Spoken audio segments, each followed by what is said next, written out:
Howdy guys, welcome back to Let's Play Super Castlevania 4. If you notice, like, when it starts you out on this level, it starts you standing right there where I'm at right now, and I'm literally 1 pixel away from that sword touching me, by that skeleton there. I'm not sure what's up with the lag here. I turned the quality down a little bit. Yes, I did. Oh well, the skull staring at me in the background, that's very scary. One thing you'll find with this game, you know, as opposed to a lot of platformers, is you really don't have a lot of freedom to do things your own way, because there's only so much you can do as far as maneuvering and that kind of thing. So in that respect, you might say that diminishes the replay value a little bit. You almost have to do it the same way every single time. Ooh wee, how did I not die there? Oh man, I thought for sure I was going to take a hit from that. I know, I skipped the money bags. It's because this isn't real life. In real life, I would have totally picked that up. Yeah, I think I'm about to get a free life here. The sound it makes in this game when you get a free life is really strange. It's kind of loud and obnoxious. It sounds almost like a safety pin ripping through your eardrums. Just for a split second, though. Dude, he should have knocked me in the pit, man. I've had two close calls already. This boss, what I like to do is stand right here and alternate. Whip there, whip up, whip here, whip up, whip forward, whip up, whip forward, whip up, and then when it gets above you, just whip up, up, up, up, up. And you can do it without even taking a hit. Well, maybe 1 or 2 hits, but it's pretty easy.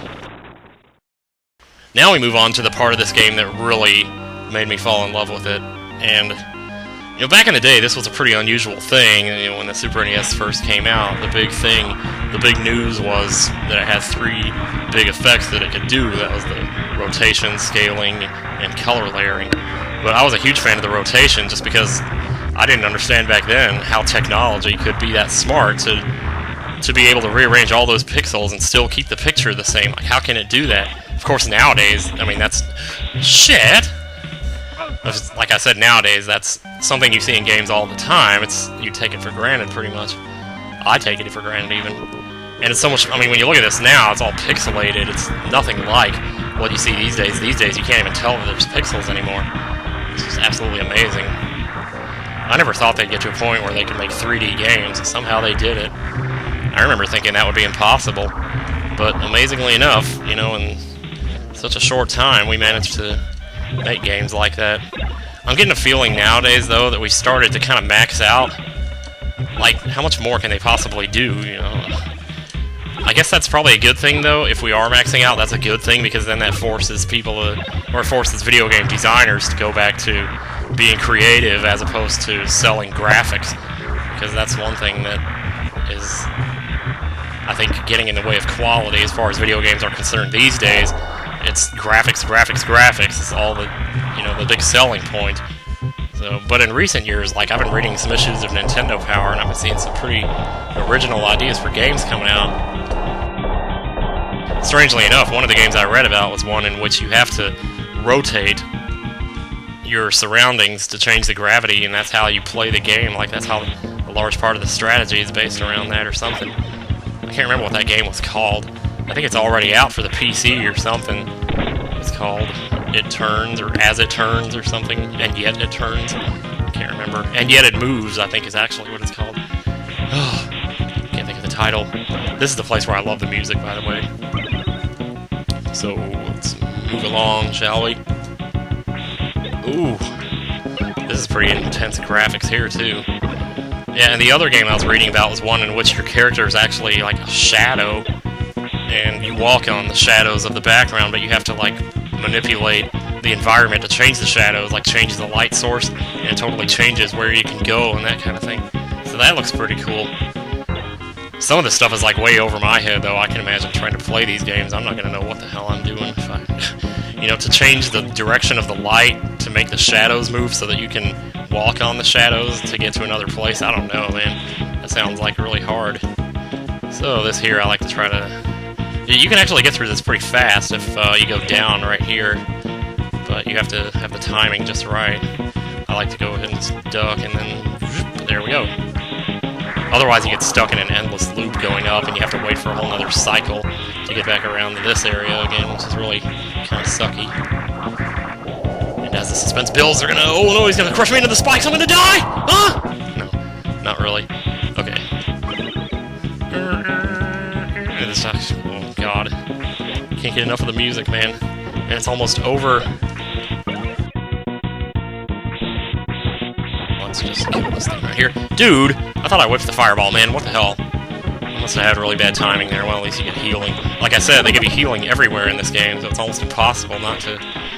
Well, I don't want to say impossible. I mean, it's to make it sound like if you did lose, you were, like, really bad or something, but, you know... Ba-ba-ba-ba-ba. Here comes Coronat. Oh, nice. He just dropped a block right on my head. Oh, he just did it again. Whoa. My email just popped up and it totally froze the game for a second there. Yeah, this guy is just... With most of the bosses in this game, the best strategy is just to spam your whip. And when he's in the air, I guess I could be using my axe to get him when he's up there. The axe has the same power as the whip. Oh, dude, I thought he was dead. Crap. Now comes the really hard part. What I do is get on this platform right here.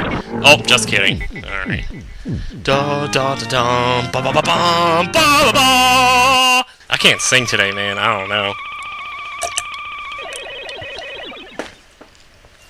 So, Stage 5 is the last you're going to see of the map screen, so enjoy it. The next map actually kind of sucks. I wish they had made it like this, because it's inside the castle and it's just a bunch of squares or something. It doesn't look half as cool. I guess they were running out of memory, but it's not hard to see why they were, because there's... Oh, God. I mean, they must have milked this game like for everything they possibly could get out of it. Considering... Wow. Oh, I got a boomerang. Cool beans, cool beans.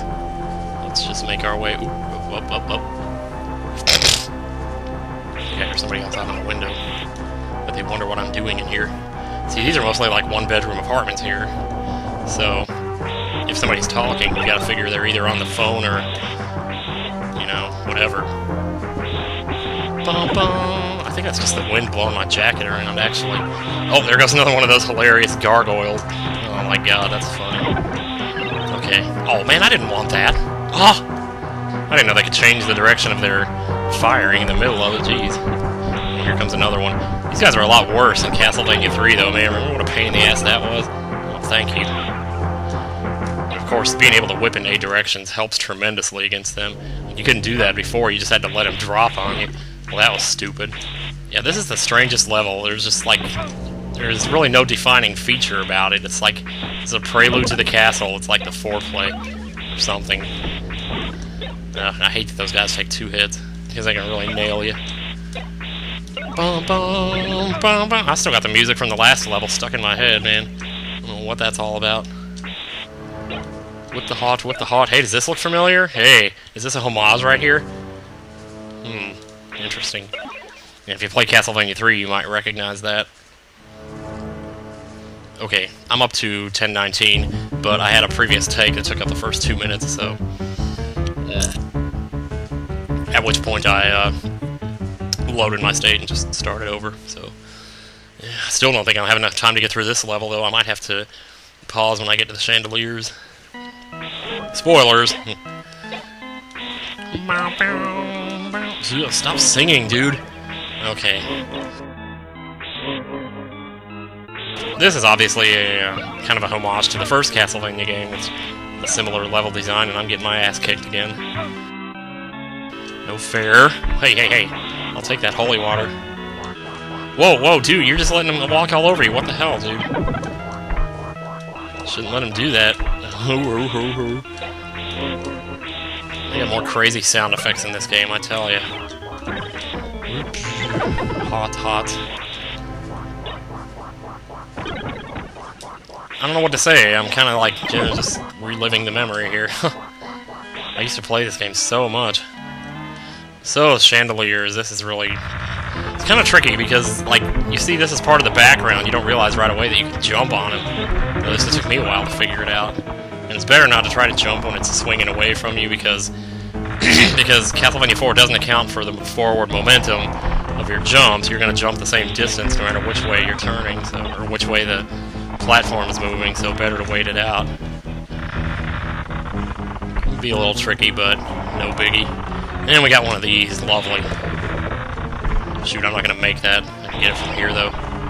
Then we can just make our way across. Yay!